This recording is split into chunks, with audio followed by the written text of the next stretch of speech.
Heniek, odezwij się! Gdzie ty jesteś? Heniek!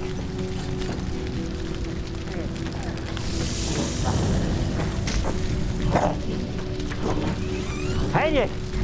Heniek, wstawaj! Wstawaj! Heniek! No! Wstawaj! Ołba ci się pali!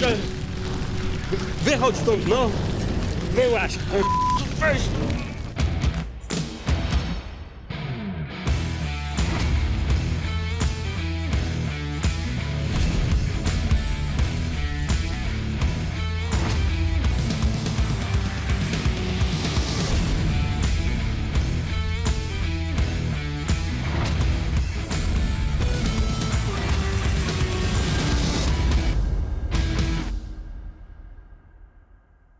Dziś w odcinku Kazimierz ma za złe Marcie spotykanie się z Wojtkiem. Cały wolny czas poświęcasz jemu, a dla nas, dla rodziny nie zostaje już nic. To chyba normalne, że dorosła dziewczyna chce spędzać czas ze swoim narzeczonym. Poszkodowany w pożarze mężczyzna próbuje odzyskać swoją własność z kościoła. Niech pan tak nie bluźni. Z tego co wiem, to pański ojciec przyniósł ją tutaj, żeby służyła ludziom. A więc mnie też. W Lombardzie dochodzi do awantury w związku z kontrowersyjnym zastawem. Ej, spokojnie, to nikt nie ucierpi, tak? Wiemy, że macie naszą ikonę! Nie ma jej tutaj, jest! Pojechała do ekspertyzy! Kłamiesz! Ludzie, rozejrzyjcie się tutaj!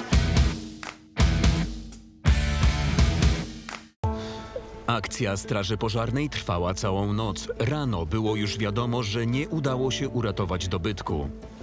Heniek, wiesz, że ja cię tak nie zostawię. Ale Ignac, no zobacz, no to... Kiedy ja to odbuduję, no to miesiąc mało, 3 miesiące mało. Może i dłużej, może nie- ale się odbuduje się. No, ale Ignac, a powiedz mi, czy ty nie miałbyś u siebie jakiego konta dla Mam mnie? takie miejsce, ja ci pokażę. Ja mam Jeszcze takie... czego? Jeden pijak w domu wystarczy. Poszedł. Już. Leszek. Macie piętro po dzieciach, no to może na kilka dni chociaż zrobi się z tym. Nie zorganizuję jakoś. Co?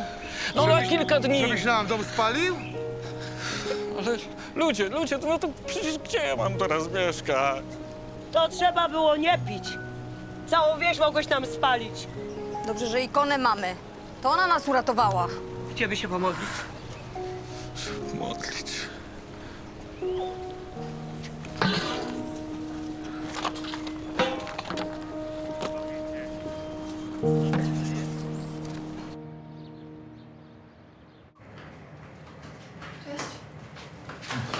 Widzę, że się śpieszysz, nie proponuję ci śniadania. A może się napijesz ze mną kawy? Nie, no muszę zrezygnować z kawy, jestem już spóźniona. Może cię gdzieś podwiozę? Nie, tatuś, dzięki. Będę późno. No jasne, no przecież musisz się spotkać z tym twoim Wojtkiem. Naprawdę chcesz ruszać ten temat? Marta, my z mamą też lubimy przebywać w twoim towarzystwie. To ile ja mam lat? Wiek tu nie ma nic do rzeczy. Po prostu cały wolny czas poświęcasz jemu, a dla nas, dla rodziny nie zostaje już nic. Ale taka jest kolej rzeczy. Atka się jakoś nie czepiasz. Marta, nie odwracaj kota ogonem. O tobie rozmawiamy. Daj już spokój, proszę. To chyba normalne, że dorosła dziewczyna chce spędzać czas ze swoim narzeczonym.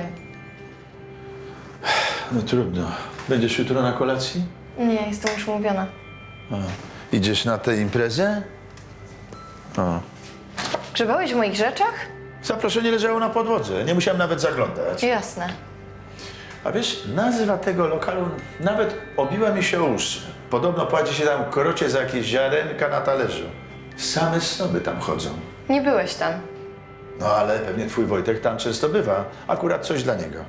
Daj mu już święty spokój. I mnie też.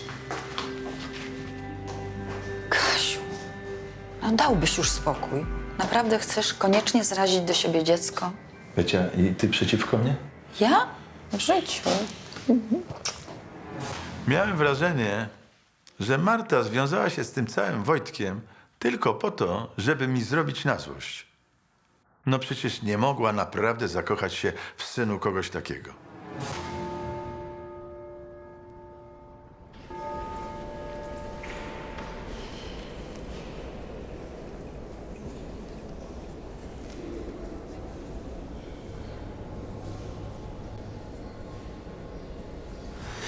Pierwszy raz go w kościele widzę. No ale jak trwoga, to do Boga. Daj mu spokój. Wystarczająco dużo, żeby się oberwało. A na własne życzenie? Mógł nie pić? Przepraszam. Melinę z domu zrobił, to go kara boska spotkała. Siedź cicho, jak nie wiesz, co mówisz. Co? Cicho, co? A niech się modli do cudownego obrazu. Bo mu życie ocalił. Całe szczęście, że tylko jego dom spłonął. Mogła cała wieś pójść z dymem.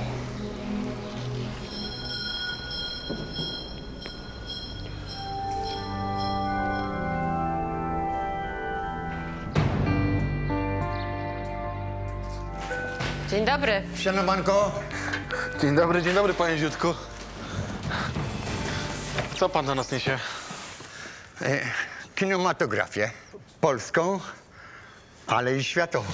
Naprawdę? No a jak? No niech pan zerknie. O, proszę bardzo. Proszę. Kochankowie z Jeziora Osobliwości. No sam tytuł mówi, że to wielkie kino. No, i skąd pan to ma, bo chyba nie jest domowej kolekcji. A mnie nie potrzeba domowej kolekcji, no. Ważne, co tutaj mam głowę do interesów. Tak? I co pan za interes zrobił z tą głową? No, towar znalazłem, poznałem jego wartość, no i przyszedłem do was z biznesem. A ile pan za to chce? 100 za cały karton. O, nie, wykluczone. To jest karton bezwartościowych śmieci, chłam. Nie ma opcji, że to weźmiemy, nie? No, bez żartów, no. Każdy towar no to jakąś ma wartość. No ja też tak myślę. Ej, masz, na co ty gadasz? No serio, tak myślę. To może 5 dyszek dacie. Pod warunkiem, że pan nie przepije. Dzień dobry. Dobry? No i zanim się obejrzałem, to Marzena dogadała się z Ziutkiem. Już nie chciałem się wykłócać, bo przyszli klienci. Ale to wyrzuciliśmy pieniądze w błoto. Niech będzie pochwalony. Na wieki wieków. Amen. Amen. Słyszałem już o nieszczęściu. No. Zdarzyło się. A widzę, że modli się pan pod obrazem. To dobrze. Trzeba składać dzięki za ocalenie. Przyszedłem ją zabrać. Naszą ikonę? No tak po prawdzie jest moja. Panie Henryku, tak nie można. To dobro całej parafii. Służy społeczności. To tak, że mnie... Ja nie mam gdzie mieszkać. A ludzie nie chcą mnie przyjąć do domu pod swój dach. No ale zaraz, to w czym panu pomoże ikona? Myślę, że jest bardzo cenna i pomoże mi jakoś przez te pierwsze dni dojść do siebie w tej trudnej... Niech pan tak nie bluźni. Przecież to jest poświęcony obraz. Ikona została ofiarowana Kościołowi. To nie jest ikona ofiarowana. Mój ojciec przyniósł ją, żeby miała godniejsze miejsce niż w chałupie. Z tego co wiem, to pański ojciec przyniósł ją tutaj, żeby służyła ludziom. A więc mnie też. Ale jak pan to sobie wyobraża? Co ja powiem ludziom, jak zobaczą puste miejsce po ikonie? No, prawdę, że nie chcieli mi pomóc, przyszedłem i zabrałem. Pan sam sobie nie chce pomóc. Może gdyby pan tyle nie pił. Ikona jest moja i przed żadnym pożarem mnie chroni. Ale pożar po wojnie wydarzył się naprawdę. Spaliło się pół wsi aż do waszej chaty, gdzie była ikona. To coś znaczy. Ale w dzisiejszych czasach od pożarów to jest straż pożarna, a nie ona. Zabieram co moje. Panie Henryku, to jest świętokradztwo!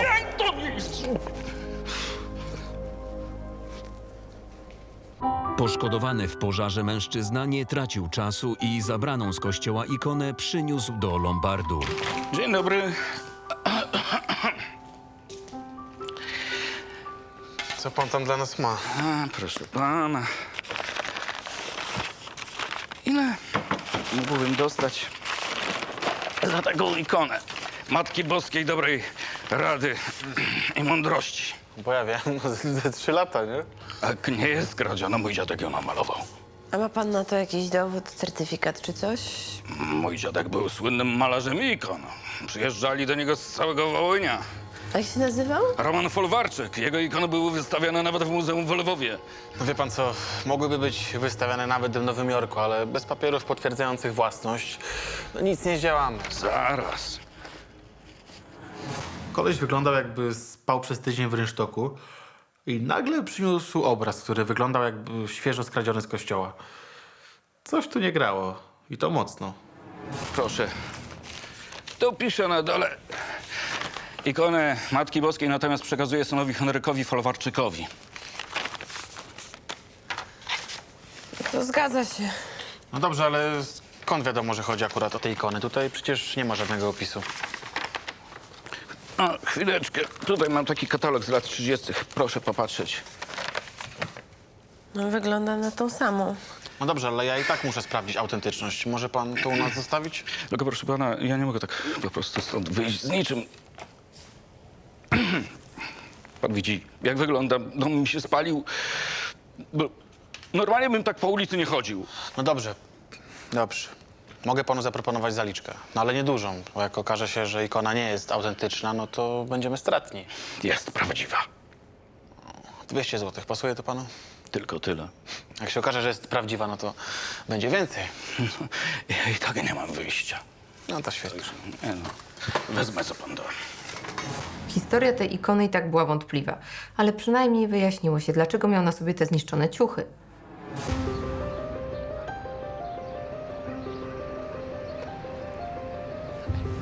Czekaj, włączę to spokojnie, jak jedzie, to...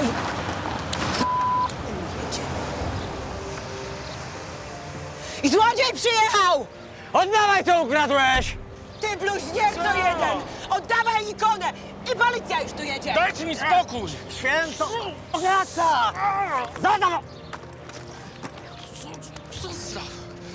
zrobisz? Tu nic nie ma! Gadaj, gdzie schowałeś ikonę? Nie wasza sprawa! Co? Co? Co, że też ci ręka nie uschła, jak sięgałeś po nią na ścianę! Gadaj, gdzie schowałeś obraz! To, co mi się żywnie podoba! Gadaj, gdzie schowałeś obraz? Co? Ty, dziadu! Do Lombardu oddał! Naszą ikonę do Lombardu! Dawaj! Do Lombardu oddał! Ty, dziadu jeden! Proszę w głowie Święty nie obraz! nosi! Do Lombardu oddał! Do Lombardu! Szatan w niego wstąpił! Marzenka, ty znasz te filmy? iPort in the Jungle? No cześć! No witam! Cześć, mordo. Dobrze ci widzieć. Cześć, jak tam zdrowie? Jako tako, po japońsku. Słuchaj, fajnie ci widzieć, fajnie, że udało ci się tak szybko wpaść. Nie oderwałem cię chyba od żadnej roboty, co? No oderwałeś. Ale wiesz, jak to jest w muzeum. Czas płynie powoli. Czego nie zrobię dzisiaj, to zrobię za rok. No, albo za 2. A tak naprawdę to jestem ciekawy, co tam macie. No właśnie. A propos.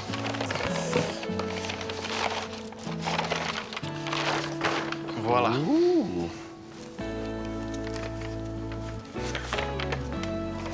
No pięknie. No właśnie nie ma żadnego podpisu. No tak, bo ikon się nie sygnuje. No szkoda, bo to by pomogło w potwierdzeniu autorstwa tego obrazka. Obrazka, to, Adek, to nie jest obrazek, to jest ikona. Ty prawdziwy znawca z ciebie, Loluś. No, prawdziwemu znawcy to ja to muszę pokazać. Ja to mogę najwyżej powiedzieć, że to jest stare. No właśnie, znasz jakiegoś eksperta? Wyobraź sobie, że znam. Mamy takiego w muzeum specjalistę od ikon. Chodź, obejrzymy to dokładnie z zaplecza. No i pięknie, przyjacielu. Cieszyłem się, że Lolek nigdy nie odmawiał nam pomocy. Widać było, że miał sentyment do Lombardu.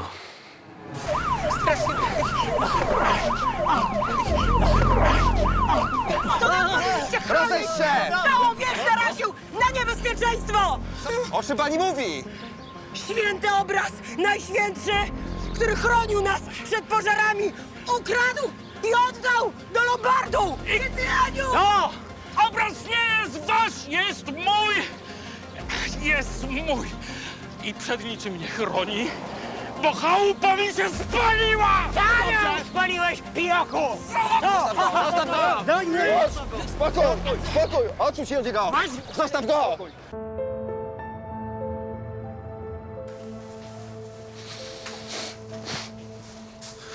Loluś, cackasz się z tym, jakby to była dama z łasiczką. Adek, to jest dzieło sztuki. Przy odrobinie ostrożności może przetrwać wieki. No, jakbyś wiedział, co za facet to przyniósł, to byś dostał zawału serca. No to jak już jesteśmy przy zawałach, to może powiesz, jak tam te twoje sprawy sercowe. O co ci chodzi? No, Patrycję. Nie wiem. Mnie interesuje tylko dziecko. No, a Patrycja, no... Chyba musicie się jakoś dogadać, nie? Pomagam jej. Trochę. Trochę? Ty, Lolek. Co ty się tak dopytujesz, co? Nic, no, po prostu jestem ciekawy.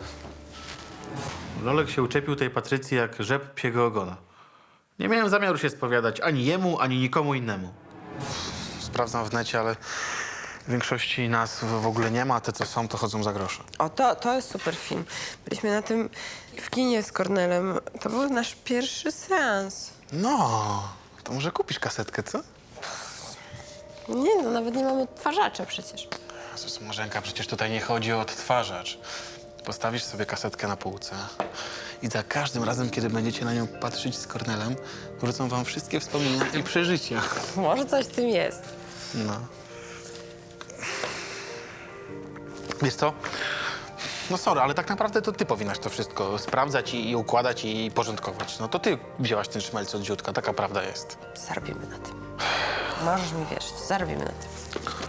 Dobra, mam pewien pomysł. No, znam kogoś, kto ewentualnie może to wycenić. Zadzwonię do niego. Oddajcie ikonę. Wiem, że Heniek ją tu zostawił. Ej, spokojnie, to nikt nie ucierpi, tak? Wiemy, że macie naszą ikonę. A może mamy i co z tego? Oddajcie! Nie wy ją przynieśliście i nie wy ją będziecie odbierać. Zadzwoniłam od razu po policję. Wiedziałam, że bez nich się nie obejdzie. Bałam się zniszczeń i tego, że Adek kogoś uszkodzi. Spokojnie. Ikonie nic się nie dzieje. Na razie sprawdzamy jej autentyczność i w ogóle nie wiadomo, czy jest coś warta. Co z was za ludzie? Sprawdzacie autentyczność świętej ikony? Co z was są za ludzie? To jest część naszej pracy, no. Ja wam i bez tego powiem, że ikona jest bezcenna. Ale wy nie macie o tym pojęcia. Tak? To może nas pani oświeci, co? Ta ikona czyni cuda. No ale widzę, że mam do czynienia z ludźmi słabej wiary. Spokojnie, my nie chcemy nikogo urazić. Po prostu robimy to, co do nas należy. Dosyć. Zabieramy ikonę. Dawać ją tu! Ale spokój! Nie ma jej tutaj, jest! Pojechała do ekspertyzy! Kłamiesz! Ludzie! Rozejrzyjcie się tutaj! Na pewno gdzieś tu jest! Dawaj! Gdzie do biura, kobieto? Szukaj! Nie! Gdzie do biura? Co tutaj się dzieje? Proszę opuścić biuro natychmiast! Proszę pani! Proszę wyjść, natychmiast, już! To się Tu sobie nimi pani zajmie, stanie. szef? Tutaj sobie proszę stanąć. Kupili Proszę nie utrudniać oraz czynności. Okradzione Proszę nie utrudniać z czynności. kościoła! Stoi pani. Z kościoła! Stać proszę, spokój. Kto tu jest właścicielem? No chyba ja, nie? Zapraszam, porozmawiamy. Miałem nadzieję, że przez tą ikonę nie wpakowaliśmy się w jakieś większe tarapaty.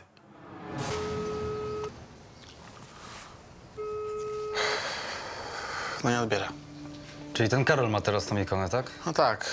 Dałem mu ją, żeby zaniósł do jakiegoś eksperta. Dobra, po mnie zapiszę adres tego muzeum, gdzie on teraz pracuje. Dobrze. Ja panu zapiszę ten adres.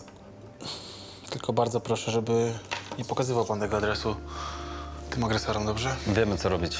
Ja tylko mówię, że jeżeli pokaże pan ten adres, to złamie pan przepisy o ochronie danych osobowych i RODO. Ale przepraszam, co pan chce pouczać policję? Nie wiem, czy chcę pouczać. Chodzi mi tylko o to, że bronię kolegi. Nie chcę, żeby mu się cokolwiek stało. No przecież jakby ta banda go napadła, to nic by z niego nie zostało, prawda? Niech pana o to głowa nie boli. My działamy zgodnie z procedurami. A teraz zbieramy się, musimy dotrzeć do tego gościa. Adres. I co z ikoną? Gdzie ona jest? Nie ma i ta jest u specjalisty. Proszę opuścić lokal. Natychmiast. Bardzo proszę.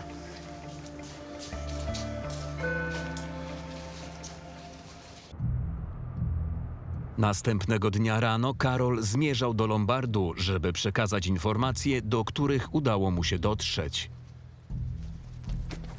Ej! Człowieku, co ty robisz? Oszalałeś? Czekaj! Ej! Zostaw to! Zostaw! Nic ci się nie stało? Nie, spoko. Jest okej. To była napaść w biały dzień. I to pod moim lombardem. No gdzie ty byłeś, stary? Policja cię szuka od wczoraj. No właśnie. No. Policja? Mnie? Po co? No ty nie wiesz, co się tutaj wczoraj działo, no. Dziki tłum, no. To mało lombardu nie roznieśli, stary. O czym wy mówicie? No o tej ikonie podobno kradziona. A szukają cię, żeby zabezpieczyć dowód. O kurde, a ja zostawiłem telefon w pracy. No i gdzie ty byłeś? No pojechałem do tego gościa od ikon. No, w domu też cię szukali, wiesz? Co, cały dzień ci zszedł? No i noc. Trochę żeśmy się zasiedzieli. Praktycznie prosto od niego tutaj przyjechałem. Kumam. Mam nadzieję, że nie jest uszkodzona. Jest bardzo cenna. Kazimierz, klient chce dużą pożyczkę. Chodź, porozmawiaj z nim. Już idę. Dobra, no ja zadzwonię na policję, no. Napaść i próbę kradzieży trzeba zgłosić przecież. No. Nic może być złamany. Nie, no co ty, na pewno nie jest. Powinieneś z tym pojechać do lekarza. Myślę, że się obejdzie. Słuchaj, nie musisz zgrywać twardziela, okej? Wszystko widziałam. Walczyłeś jak lew. Nie było o czym gadać. Złodziej oberwał bardziej. Najważniejsze było to, że ikona była cała. Ale ta troskliwość Marty była jakaś niezręczna. Przyjechałam po prezent. Upatrzyłam sobie fajną rzeźbę i akurat mija jej termin zestawu. O, co to za rzeźba? Bardzo stylowa. Empire. No to ze smakiem. Perfumy też ze smakiem. Takie jak zawsze. Nie, no inne. Kiedy zmieniłaś? Po prostu nie używałam. No. Mam dużo różnych. No, takich nie miałaś. Trochę nie w twoim stylu. Ty też trochę nie w swoim stylu. Taki poobijany. No to widzisz, trochę nam się pozmieniało. Wiesz co? Sam sobie dokończ ten opatrunek. Ej, spokojnie, co się stało? Nie, nic. Chodźmy kupić tą rzeźbę i chodźmy do domu. A ty co tu robisz? Podrywam ci dziewczynę. Sądząc po nosie, to chyba ci nie idzie. Nie mogłem się powstrzymać, mu dociąłem. Ale Wojtek cel nie oddał. Bo niby czemu miałbym go oszczędzać i zachowywać takt? Taki prezent dla znajomego na urodziny. Musicie go lubić. A, tak samo jak miejscówkę w Casa Rosa. No, rozumiem. 300 będą. 3? Przecież z Mariuszem umawialiśmy się na 200. No ja mam tyle wpisane w cenniku. To ktoś to musiał zmienić. Spoko, ja zapłacę. Nawet się nie waż. Marta, daj spokój, to jest normalna cena. Tato, to jest wszystko twoja sprawka. Jaka sprawka? Co się dzieje, córcia? Kazałeś Jadkowi sprzedawać nam bez zniżki. No to jakiś absurd. A po co tak miałbym robić?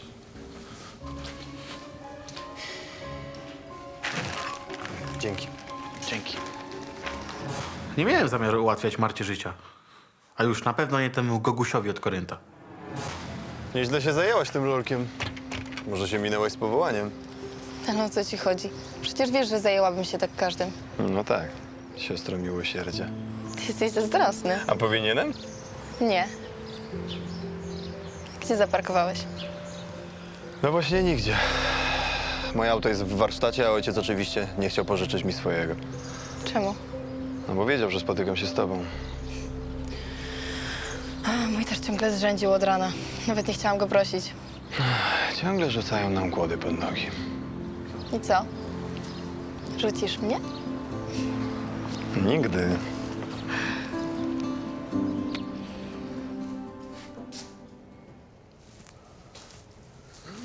Lolek, no i co ten spec od ikon powiedział? No, od razu rozpoznał autora. Tę ikonę napisał Roman Folwarczyk. Zaraz, jak to napisał? No, ikonę się pisze, nie maluje. No co ty, no przecież to widać, że to jest namalowane. Nie, no ale to jest, tak się mówi. To przez taki błąd w tłumaczeniu, który ktoś kiedyś popełnił. W rosyjskim i w greckim pisać i malować to jest to samo.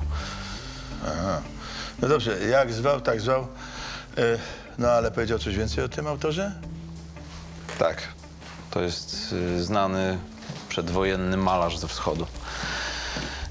To był prawdziwy geniusz. Jego ikony były wyjątkowe. Wie pan, co o nich mówiono? No co? Że były cudowne.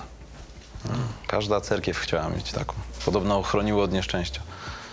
Co ty powiesz? No a na ile wycenił ten twój znajomy tę ikonę? Na 30 000. 30 000? Chodź. No to mieliśmy w ręku prawdziwy skarb. Jeszcze trzeba było wyjaśnić kwestię własności. Złapał mnie za torbę, zaczęliśmy się szarpać. W Lombardzie pojawiła się policja wezwana w sprawie napaści na Karola i próby kradzieży ikony. Dobra, macie tu jakiś monitoring? No mamy, w środku i na zewnątrz.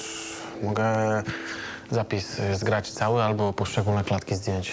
To byłoby bardzo pomocne. No dobra. A gdzie jest teraz ta ikona? Będziemy musieli ją zabezpieczyć, bo jest przedmiotem pochodzącym prawdopodobnie z kradzieży. Zaraz. Jakiej kradzieży? Klient przedstawił wiarygodne dowody własności. No to gdzie to kradzież? Tak, jego wersja pokrywa się z historią. Sprawdziłem to. A pan jest jakimś ekspertem w tej dziedzinie? Jestem historykiem sztuki, to chyba wystarczy. Jakie są dowody tej rzekomej... Przyszliśmy po ikonę. A skąd wiecie, że tutaj jest? Wiemy. Tak, wiecie, bo ktoś z was napadł naszego rzeczoznawcę. A ma pan na to jakieś dowody? Panowie, macie tutaj podejrzanych, przesłuchajcie ich. Ty ich przesłuchajcie, złodziei! Tylko nie złodziei, ty! Spokojnie. My tu jesteśmy od tego, żeby decydować, kogo będziemy przesłuchiwać. Trzeba wszystko wyjaśnić. Na razie więc proponuję, żeby panowie pojechali z nami do tej wioski i sprawdzimy na plebanii, czy są jakieś dokumenty na ten temat. Dobrze. A nasza ikona? O małej nie zniszczyliście, bo ktoś z was ją uszkodził przy próbie kradzieży. Jezus Maria! Spokojnie. Na razie ikona zostaje w Lombardzie, okej? Rysiu, idziemy. Ma pan to dla mnie? Tak, proszę. Dzięki. To chodźmy. To pojedziemy za panami, dobrze? Kazimierz i Karol z policjantami pojechali na wieś, żeby dopilnować korzystnego dla siebie rozstrzygnięcia sprawy. Ikona została uszkodzona, bo ktoś na nas napadł. Napadł na ikonę. No i gdzie ona teraz jest? Uspokójcie się, ludzie. Jesteśmy przed świątynią. Tutaj jest wpis, proszę. Rok 1947. Ikona została powierzona naszemu kościołowi, a tu w pokwitowaniu wyraźnie napisano, że nie jest to darowizna, bo wartość nieznana. No właśnie. Pewnie gdyby określono cenę rynkową ikony, okazałoby się, że parafii nie stać na podatek.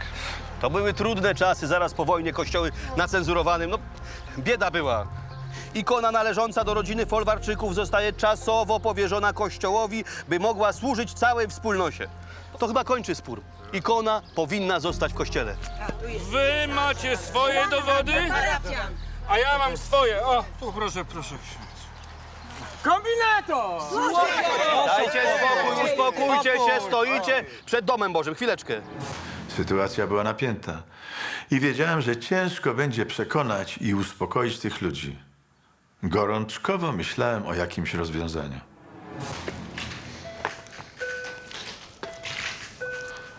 Dzień dobry. Cześć. Witam. Co to za kasety wam się trafiły? No właśnie tak myślałem, że może to pana zainteresować. Zdaje się, że pan zbierał takie rzeczy, prawda? Sporo tego. No, pytanie, czy są coś warte. No, zobaczymy.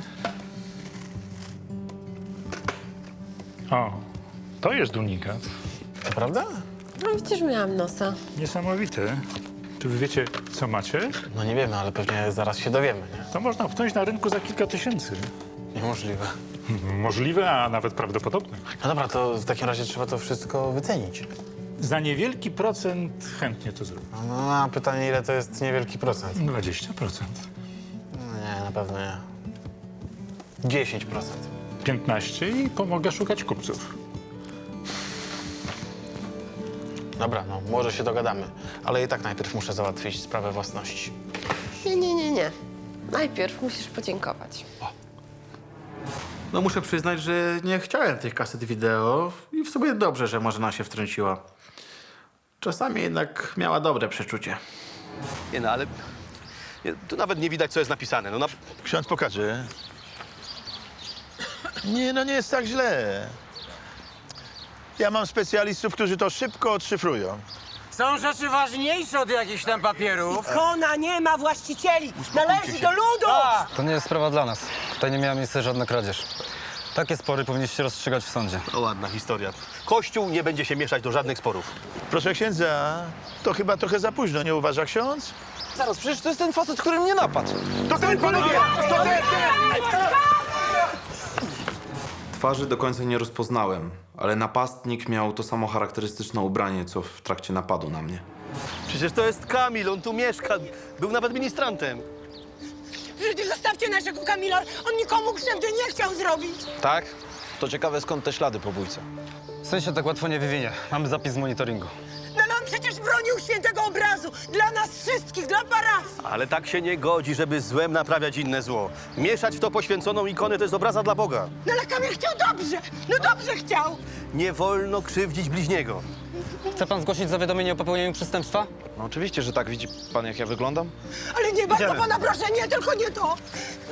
Kamil! No niech się coś zrobi. Nie. Kamil! Może, panowie, no może da się jakoś bez tego, no. Nie ma mowy. Ale krzywdy przecież można naprawiać w inny sposób.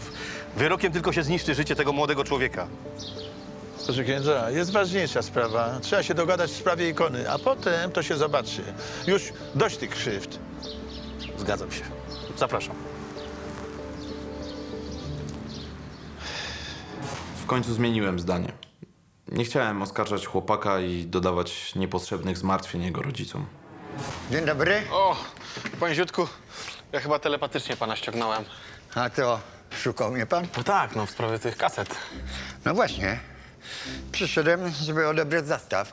Wykombinowałem kasę. Ale jak to odebrać? Przecież ja panu nareiłem interes życia. O swoje interesy to ja potrafię sam zadbać, panie Adam. O, tu pan skitrował moje taśmy. Zaraz. Nie tak się umawialiśmy. Te kasety VHS, które ten facet wam przyniósł, są moje. No ale przecież pan je w ogóle wyrzucił. Panie Ziutku, o co tutaj chodzi? Facet wam przehandlował moją własność. No proszę. Szukam tego od 2 dni. No jak to, zgubił pan taki wielki karton? To z samochodu panu wypadł, czy jak? A to skomplikowana sprawa. Po prostu pan jest oszust i kombinator. Spokojnie, panie Ziutku, pan też w tej sprawie nie jest czysty. No jak zwykle Ziutek przekombinował. Już miałem ochotę mu nawrzucać, że znowu nas wpakował w jakieś niejasne akcje. Kocham VHS, a żona nie. Wściekła się i wywaliła moją kolekcję na śmietnik. No i tam to znalazłem. No to niech pan ma pretensje do żony, a nie do pana Ziutka. No wiecie, ciąża, zmienne nastroje. No tak, może robiła miejsce dla dziecka. No fakt, w kawalerce ciasno. Karton znalazłem uczciwie na śmietniku. Nie mówię, że nie, ale chciał pan ode mnie forsy za znaleźne. No, a to jest przecież normalne. No, widziałem tego pana, jak idzie i rozwiesza ogłoszenia. Podszedłem kulturalnie i zaproponowałem pomoc. A ten pan mnie wziął za złodzieja i śledził mnie aż tutaj do Lombardu. No ale przecież się dogadamy. Chcę odzyskać te kasety. To są drogie rzeczy. No to prawda. Ja nawet znalazłem klienta z grubym portfelem.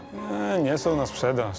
No ale jak nie są na sprzedaż? Przecież pan je wyrzucił. No, mówi pan, że nie ma miejsca, no więc chyba warto je sprzedać, póki jeszcze są coś warte. No właśnie, za chwilę urodzi się panu dziecku, więc przyda się panu ta kasa. O.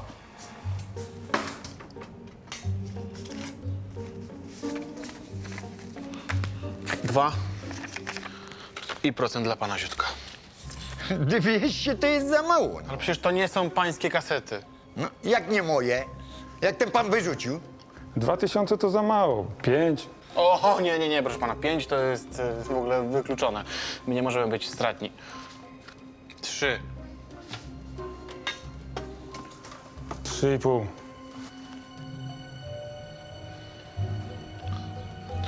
Dobra. No to była maksymalna kwota, którą mogłem zapłacić. No, chociaż to i tak było ryzyko. Facet o tym wiedział. Chyba potrzebował pieniędzy bardziej niż to pokazywał, bo się dogadaliśmy. Proboszczowi udało się uspokoić emocje parafian i dalsze rozmowy prowadził już bez awanturującego się tłumu. Wszystko będzie dobrze. Tak jest. Dla ludzi ta ikona jest bardzo ważna. Od czasu, kiedy wisi tu w kościele, stała się dla nich wspólnym dobrem. Ale proszę księdza, ja też należę do tej wspólnoty i akurat jestem potrzebujący. No to jak ja mam teraz żyć? Właśnie, proszę księdza, a może parafianie by się zrzucili na zapłatę dla pana Henryka? To są biedni ludzie. Na remont wieży kościelnej nie udało się zebrać nawet połowy zaplanowanych kosztów. No to może by mu pomogli wyremontować dom, co? Akurat nie zna ich pan. Zresztą materiały trzeba by kupić. No za co?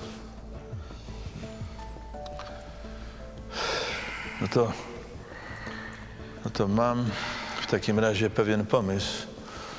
Chyba jedyny rozsądny. Trochę pogłówkowałem i wymyśliłem, jak zrobić, żeby i wilk był syty, i owca cała. Aj, Lolek, nie martw się, wyjdziemy na swoje. No, pan to na pewno wyjdzie. Ja tu na razie dostałem fangę w nos. Jeszcze popracuję nad tymi ludźmi i proboszcz też. A ty zobaczysz, wyjdziesz na swoje i to z naddatkiem. Dzień dobry. Bo chyba będzie dobry, skoro dzwonicie. Cześć, Hofer, cześć. Poczekaj chwilę. Mam rację? Chodź. Zobacz. No. No i jak? Ale piękna. Podołasz? Z czym?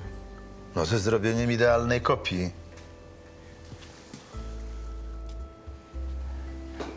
Podołam. No ale takie rzeczy nie są tanie. Oj, dobra, nie będzie stratny. Tylko tempo musi być ekspresowe. A, jak ekspresowe, to nie będę stratny. Podwójnie. Albo nawet potrójnie. Hofer oczywiście wyczuł okazję, ale nie miałem nic przeciwko temu, żeby mu zapłacić. Dzięki niemu mogłem dopiąć dobry interes.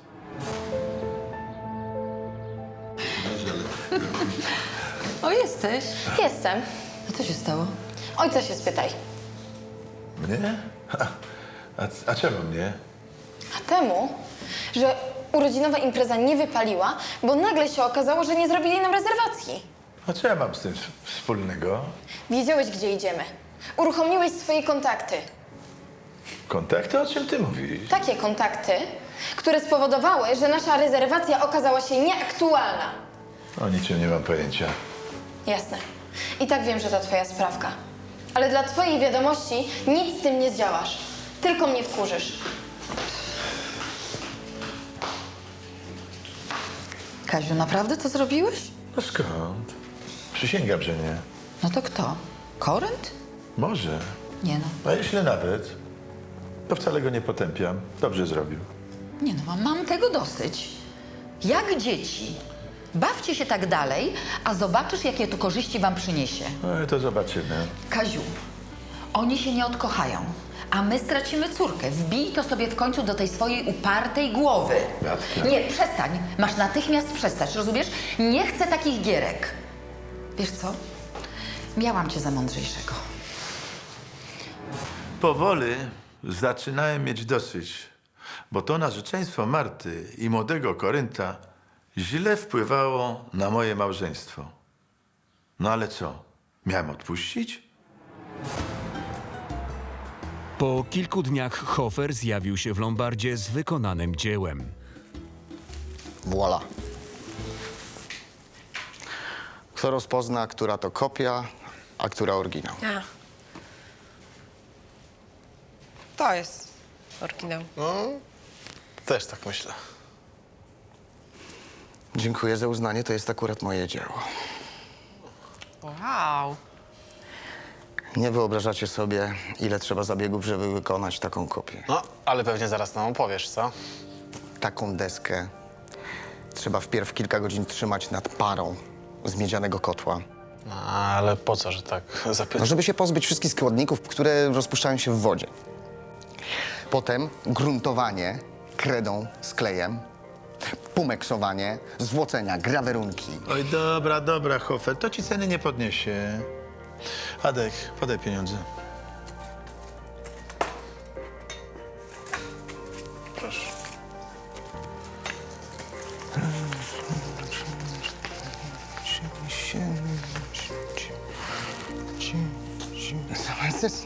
Co, tylko tyle za moje dzieło? I to ekspresem. No ile byś chciał? No 2 razy tyle, przynajmniej. To może innym razem. A będzie jakiś? Pożyjemy, zobaczymy.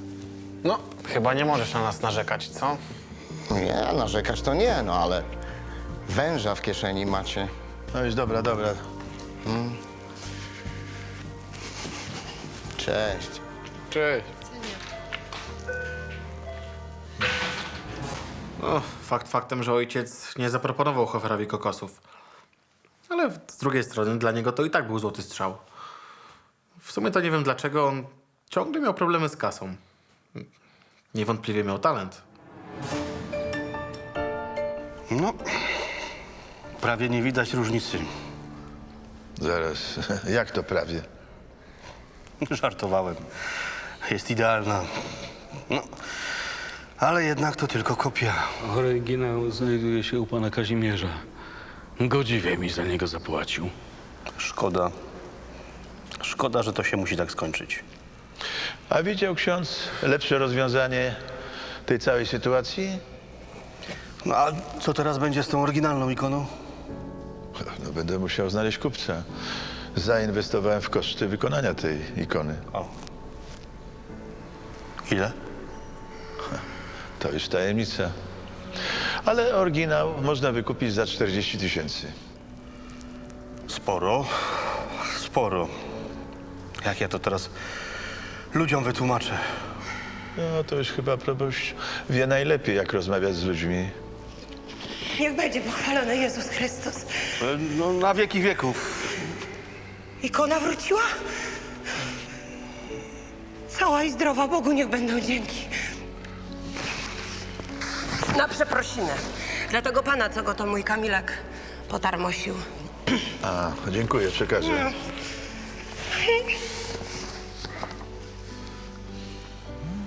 Jest. Jest. Dla nas wszystko dobrze się skończyło, ale proboszcz miał spory problem. Zobowiązał się na kazaniu ludziom wytłumaczyć, że będą mieli w kościele tylko kopię, a na oryginał ogłosi zbiórkę. Dzień dobry. O, dzień dobry, dzień dobry. Dobrze, że jesteś, chodź.